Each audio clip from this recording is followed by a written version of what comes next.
Today's air quality is mauve and speckled. Welcome to Night Vale.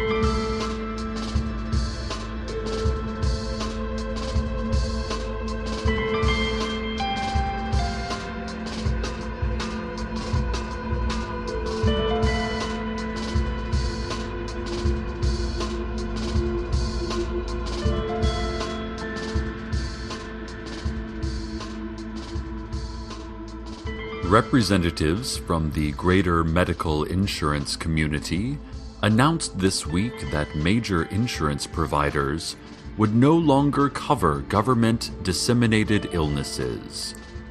These ailments were created to control undesirable populations and include AIDS, most cancers, irritable bowel syndrome, telekinesis, tingling, and any kind of food allergy.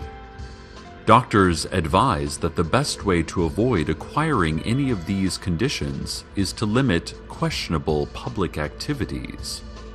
Try not to be in a lower economic class, and give regularly to an approved religious organization.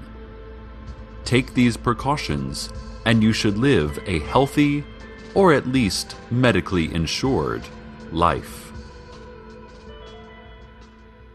In other health news, the Night Vale Council for Commerce reminds you to regularly consume wheat and wheat byproducts. By doing so, you are directly supporting the local Night Vale farmer, as well as the local Night Vale commodities conglomerates. Looking for a snack? Try wheat or a wheat byproduct. Dinner? Wheat and/or its byproduct. Trying to patch a leaky roof? We have just the thing for you, and we also have its byproducts. Wheat and wheat byproducts. By Americans, for Americans, in Americans, watching Americans.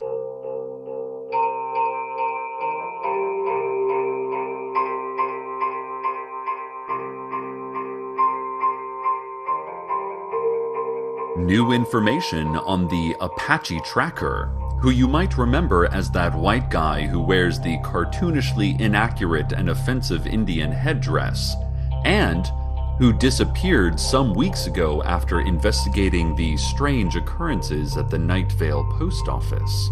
Well, word is in that he has reappeared, except it now seems he is actually Native American.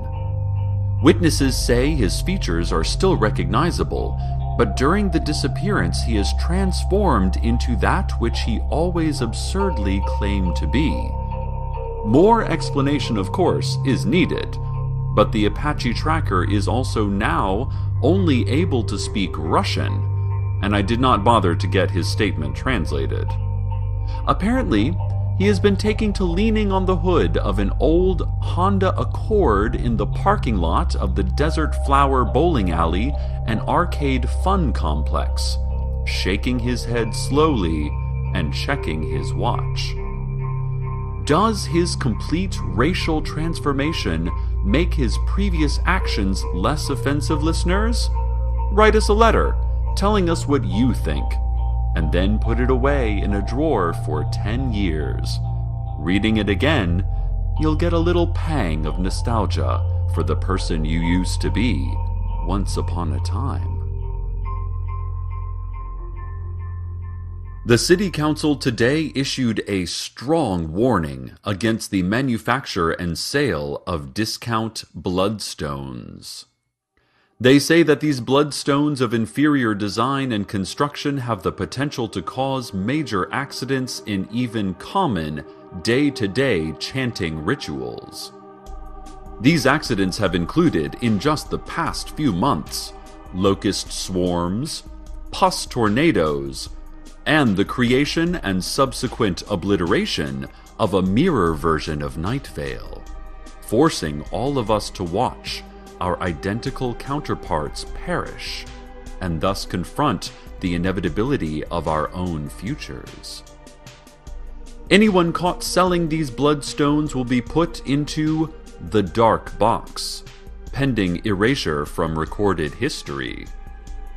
The lesser charge of buying or possessing them will be met with mere summary execution. Critics charge that the City Council is lying about all of this, due to the fact that the Council owns the only certified bloodstone factory in town. But the Council has vehemently denied this charge by gibbering, howling, and knocking over microphones.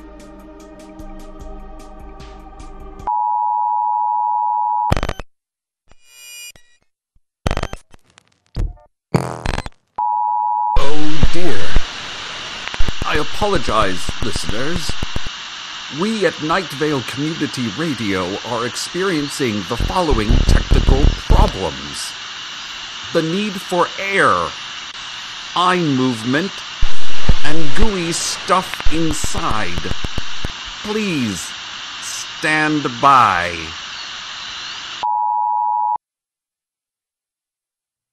Thank you. These problems have been corrected. An update on our previous message about wheat and wheat byproducts. You should not eat wheat or wheat byproducts, say several frantic scientists waving clipboards in our studio.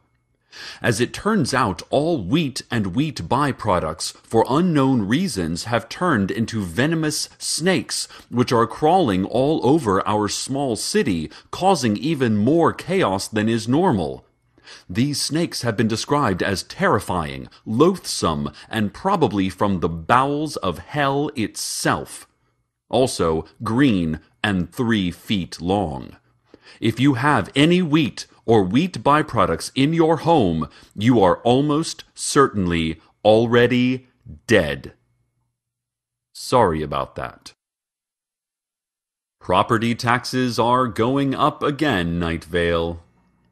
Several citizens are justifiably upset over this latest increase, but municipal services do, after all, cost money. Schools, public transportation, parks and recreation facilities, and, of course, the multi-billion-dollar Pulsar development facility. Speaking of which, scientists say that they are on the verge of developing the first ever human-made neutron star. Usually the aftermath of a supernova, this pulsar would be roughly 4 miles in diameter, but with a nearly incomprehensible density that makes it about half the mass of our own sun. And to think, this rapidly rotating sphere of radioactive matter will be right here under the sands of Night Vale, producing enough energy to power the Earth for billions of years. The city of Night Vale plans to use the pulsar to light the high school football stadium, which still uses whale oil lamps. John Peters, the farmer, is particularly upset, not only about the pulsar development, but also about the higher taxes. As owner of more than 150 acres, John will certainly have to pay a large share. And given that John is a peach farmer in a desert, he hasn't actually raised a successful crop ever. His only income is his $500,000 annual subsidy for imaginary corn, which has been one of Night Vale's greatest exports. People come from all over, even Desert Bluffs, unfortunately, to buy his imaginary corn. I like to butter up a piece of bread and then rub the imaginary corn along it and then sprinkle it with a little bit of salt and cayenne. Boy, is that a delicious and low carcinogen summer treat. But even our town heroes like John Peters, the farmer, have to pay their fair share. No citizen is above paying taxes. Well, except Marcus Vanston, but that's understandable because he's so wealthy.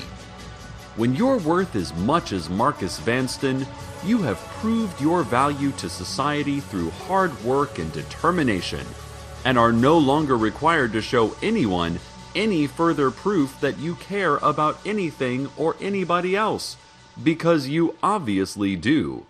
Look at all your money. According to some, Marcus is worth over $5 billion. And that's 5 billion reasons Marcus is our town's greatest citizen. Further updates on wheat and wheat byproducts. The good news is that they are no longer poisonous serpents. The bad news is that they have transformed into a particularly evil and destructive form of spirit. Please be aware that wheat and wheat byproducts are now malevolent and violent supernatural forces, capable of physically moving objects up to 200 pounds and entering human souls of up to soul strength 4. The frantic scientists, who are now hopping up and down just outside my recording booth, indicating various charts and figures, recommend creating a simple lean-to out of animal bones and mud, such as you might have made and played in as a child, and hiding there until the spiritual forces of wheat and wheat byproducts have passed. A reminder to all Night Vale citizens that the annual Sorrow Songs Sing-Along is this Thursday. There will be a potluck lunch, and the softball team will be selling refreshments to fund things that each of them individually want to buy for themselves. Anyone who has their own sorrow song they'd like to add to our communal vocal malaise should submit it to City Hall by Tuesday at the latest. Remember that low moans and minor key chants do not count. The composer of the best sorrow song, as indicated by our audience participatory Weep-a-meter, will be ritualistically drowned in a pool of our own townspeople's tears. Good luck! Listeners, the City Council, for national security reasons, have replaced the following report with the sound of a burbling brook, followed by the sound of a running blender. Friends, listeners, there's a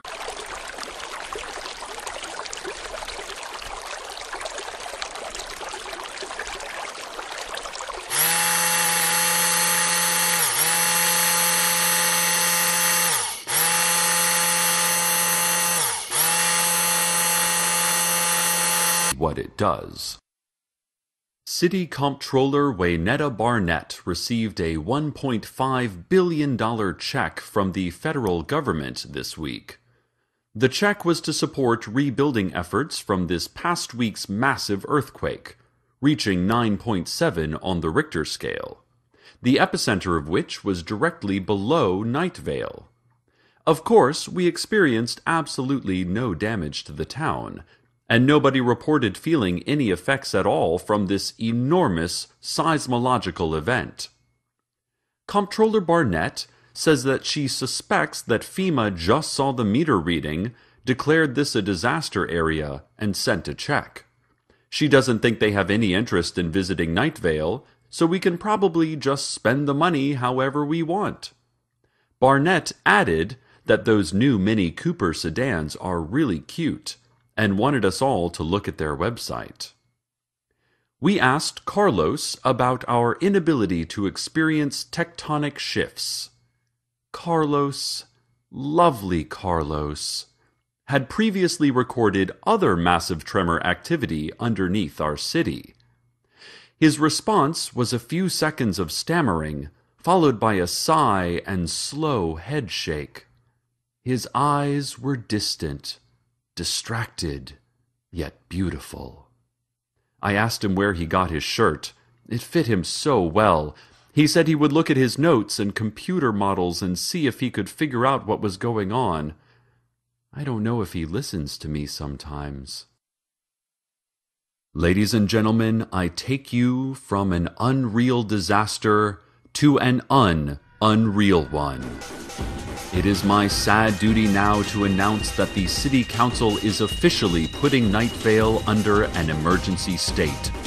due to the ongoing and life-threatening wheat and wheat byproducts situation.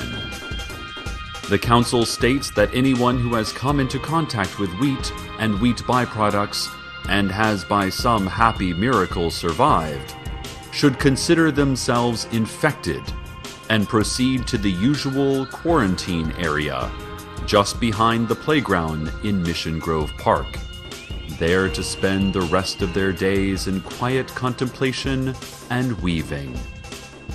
Everyone else should head immediately to the wheat and wheat byproduct shelter that has been sitting unused for decades under the public library.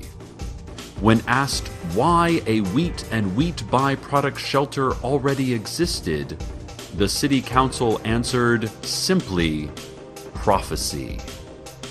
May you all be safe. May you all be well. May you be strong and flexible with ruddy cheeks and legs like tree trunks. And now, the weather.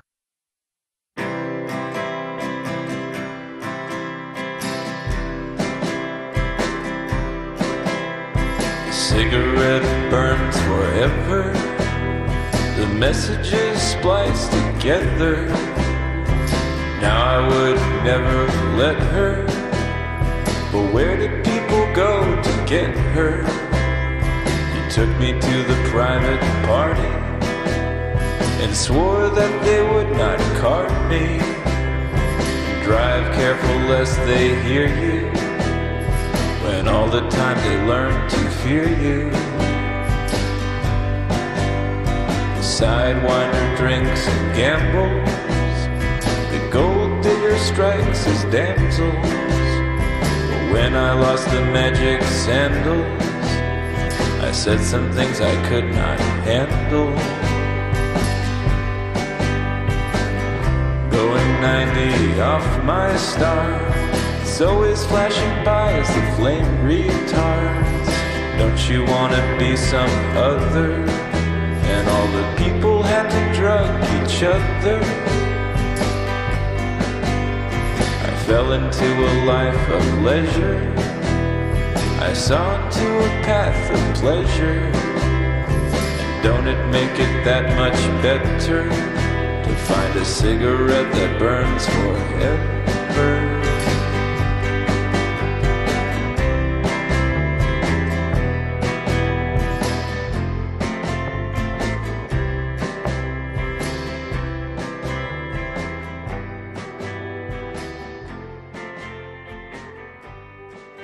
News from old woman Josie out near the car lot. She reports that the angels have gathered in a circle in her living room, blocking her view of the television. They are shoulder to shoulder, facing each other, radiant with holy light. The bowling alley, they are chanting. The bowling alley. She says that a repeat of The West Wing she had really hoped to watch is on, and she is quite annoyed by her usually considerate, angelic house guests. More on this story, maybe, if there ever is more. And finally, some good news. All wheat and wheat byproducts have mysteriously vanished from Night Vale. And the City Council promises that they will be gone forever. This scourge, this siege upon us, this salvo of food-based warfare is finally over. Nevermore will we be threatened in our homes by this enemy or its byproducts. We also will never eat bread again, and that's a pretty big bummer. But this is the balance that must be made between what we desire and what we fear, between pain and pleasure, between wheat, dear listeners, and its byproducts. Many of you are huddled now and forever in the quarantine behind the playground in Mission Grove Park. For this community-minded sacrifice, we thank you. I know you were forced there by martial law, but still, You should be commended for your brave action. Terminal quarantine might seem scary now, but I understand they have a well-stocked supply of canned lentils and the silver screen edition of Trivial Pursuit. And of course, you have the radio. I hope you will let my dulcet voice and our humble community station into your ears and hearts until your final wheat-loving breath. Dear listeners, stay tuned next for a live broadcast of a man locked in a recording booth, silently staring at the microphone with intense suspicion. And as always, since always, and for always, good night, Night Vale. Good night.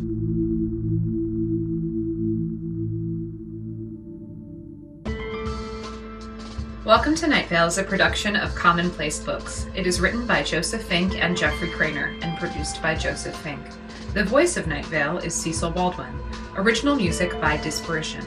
All of it can be downloaded for free at disparition.info. This episode's weather was Cigarette Burns Forever by Adam Green.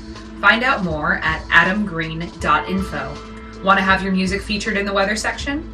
Want to contribute your talents to the show? Just want to say hi? Email us at nightvale@commonplacebooks.com or follow us on Twitter at nightvaleradio. Check out commonplacebooks.com for more information on this show, as well as our books on the unused story ideas of H.P. Lovecraft and what it means to be a grown-up. Today's proverb: today is the last day of your life up to this point.